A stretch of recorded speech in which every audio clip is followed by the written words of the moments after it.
Hello everyone. Before we're going to start our video, we are going to introduce ourselves. My name is Jenny. And my name is Odell. Welcome to this video case study about PT Nestle and the connection of SDG goals.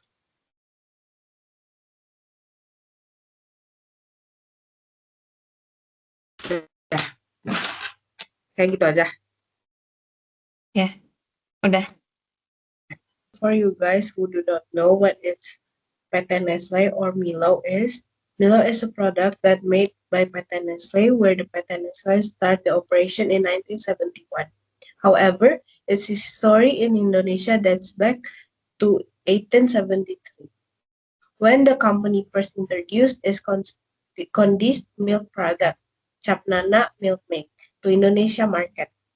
The company officially established a local presence as PT Food Specialist Indonesia in 1971 and began local production in 1973.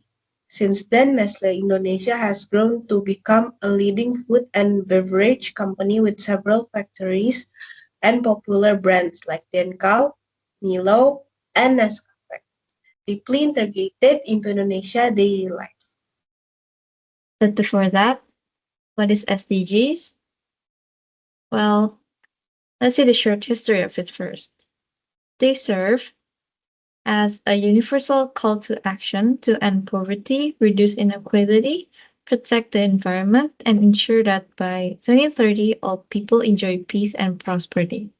The SDGs are a set of 17 global goals established by the United Nations in 2015 as part of the 2030 Agenda for Sustainable Development.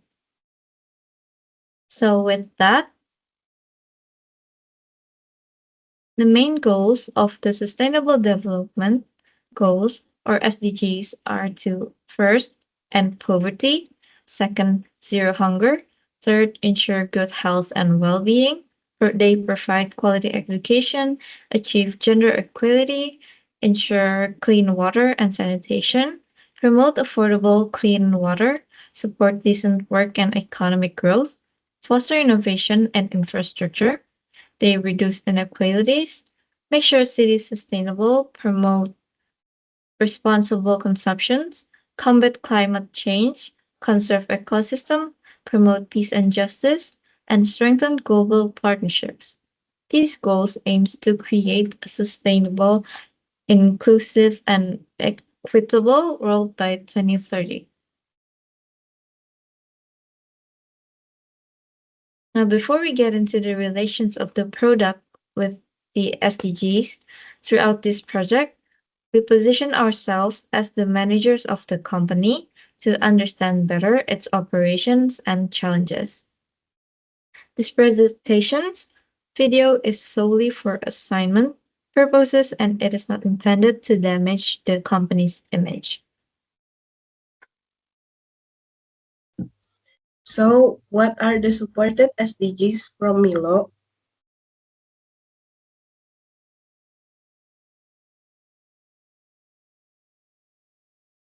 The first one is SDGs 12, responsible consumption and production.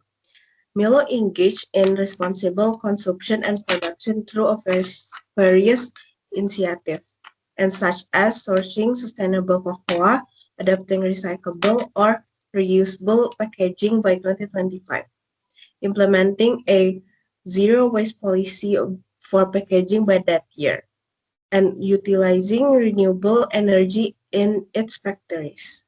The brand also promotes responsible consumption by educating consumers about waste reduction and encouraging their use of tins and participating in recycling programs for their packaging.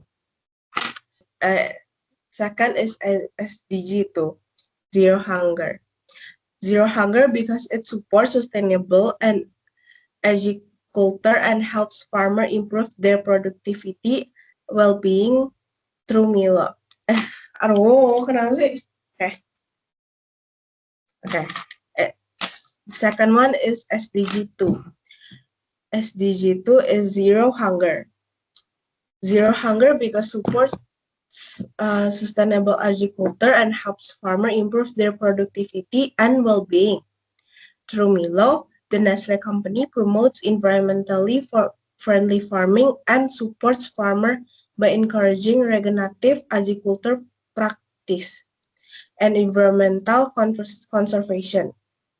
The company helps dairy farmers build biogas digesters and slurry application units to reduce environmental impact and improve sustainable in the supply chain. And the last one is SDG 3, good health and well-being. Why? Because Milo contributes by covering nutrition products with reduced sugar content, supporting a healthier lifestyle, and addressing issues like obesity. Milo also supports the physical activity and sports development program for children, promoting overall health and well-being.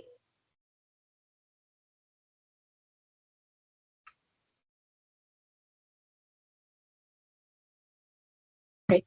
Now the unsupported SDGs. SDG 3. The sugar content in Milo is considered high with around 14% of the product consisting of sugar.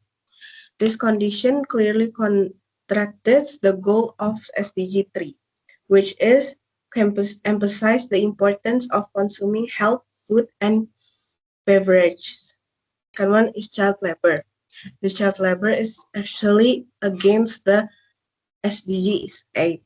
The Fair Labor Association found that Nestle cocoa supply chain was still at risk of using child labor. Even though Nestle had ruled against child labor, the company couldn't complete monitor all the farmers in its supply chain. Now the third one is single-use plastic.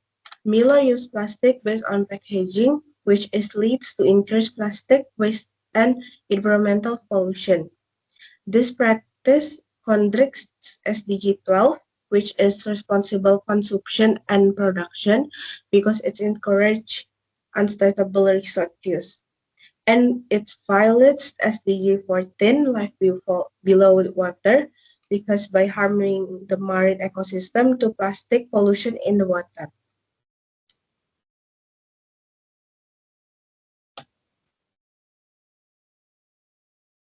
Let's analyze each problem using the SWOT framework. So, for the first problem, the high sugar content in Milo, the company's solution can uh, make more innovative enzymatic sugar reduction technology. For the strength, this innovative enzymatic sugar reduction technology can maintain the product taste and texture without synthetic sweeteners, ensuring consumer acceptance. It's in fact that Nestle enzymatic sugar reduction technology lowers intrinsic sugar naturally present in ingredients like milk, malt, and fruit juice by up to 30% without needing to add artificial sweeteners or bulking agents to replace the lost sugar volume. And this means that the consumer still experience the same familiar taste and mouthfeel of the products, which help keep consumers' satisfaction high while making the products healthier. Next, it generates additional health benefits through prebiotic fiber formation. This enzymatic process not only reduces sugar, but it also converts much of the natural sugar, especially lactose in milk, into prebiotic dietary fibers. Well, these fibers act as the food for beneficial gut bacteria, thereby supporting the growth of a healthy gut microbiome.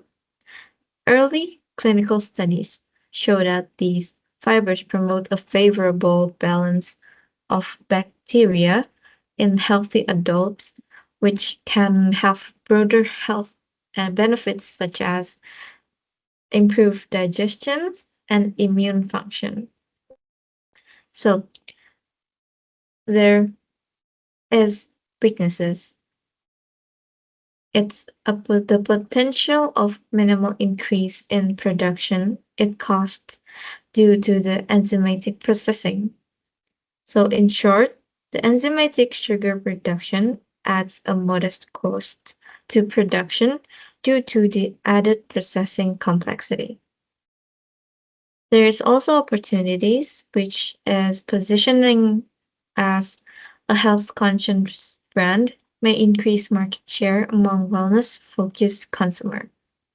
So the company can make lots of new consumer without dropping their previous consumer.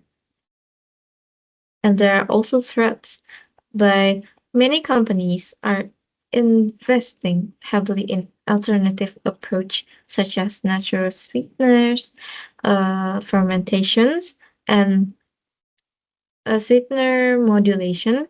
This competition drives rapid advancements, but also creates challenges in maintaining the market leadership and protecting their prosperity technology. But Nestle must balance the innovation, cost, taste, and regulatory compliance to stay ahead in crowded field focused on meeting rising consumer demand for healthier, lower sugar products. So that's the competition from other food companies developing their own sugar reduction methods.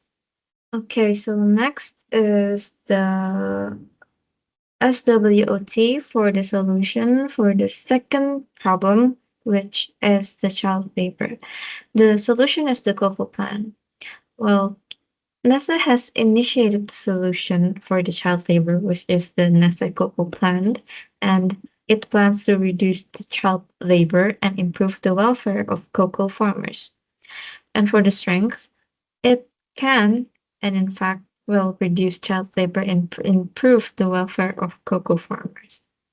Well, the company has collaborated with international organizations to enhance the monitoring and ethical labor standards within its supply chain.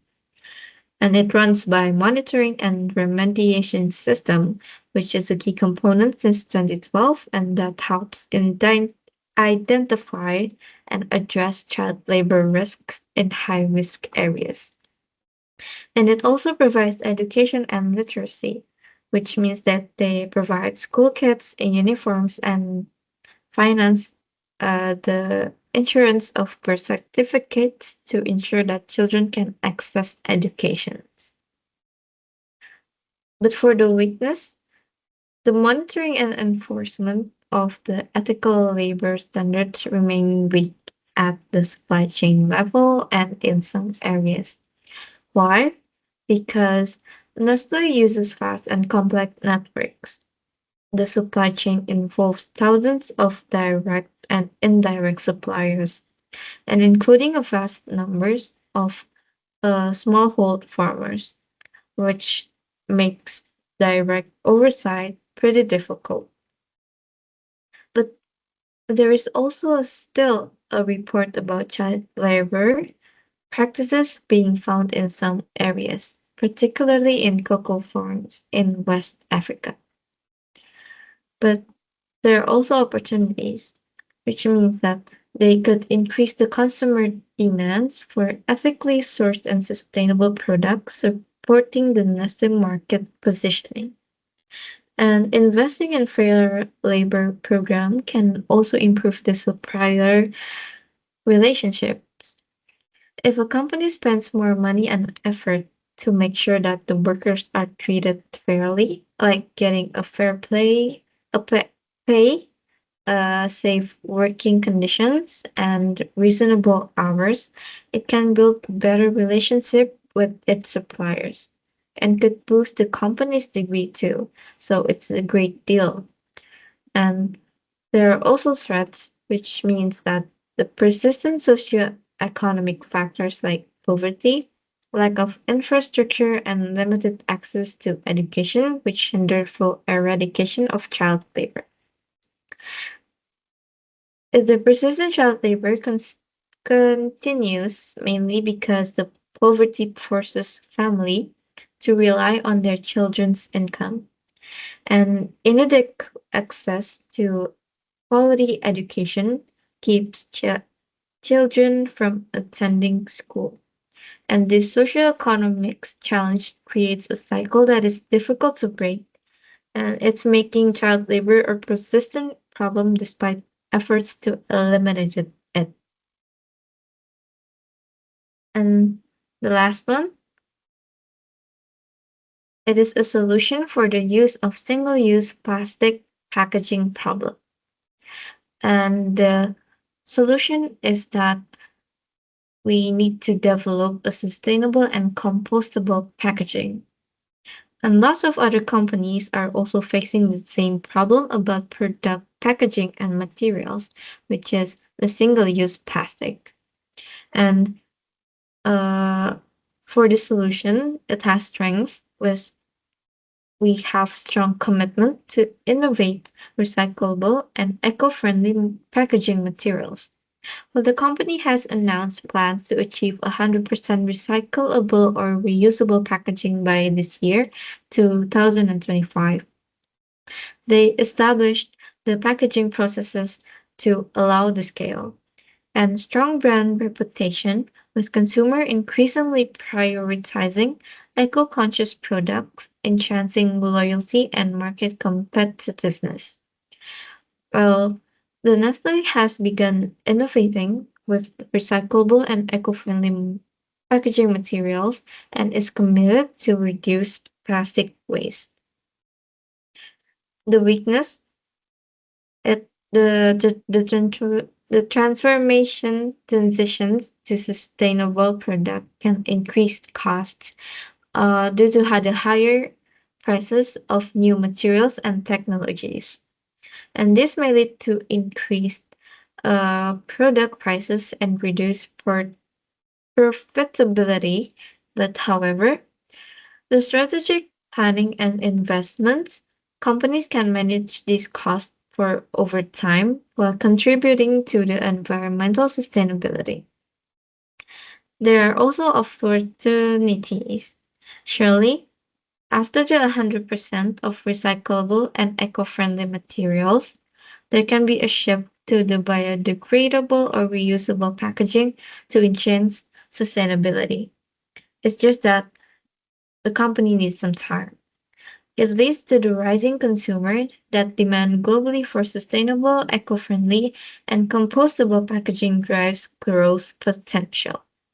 And with that, the company can position itself as an eco-friendly brand that would attract eco-consumers.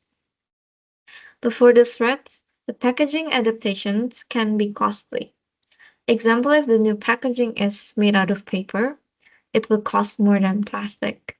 So uh, we're not very sure if they'll like the pricing if they charge for the packaging too, if it is too much.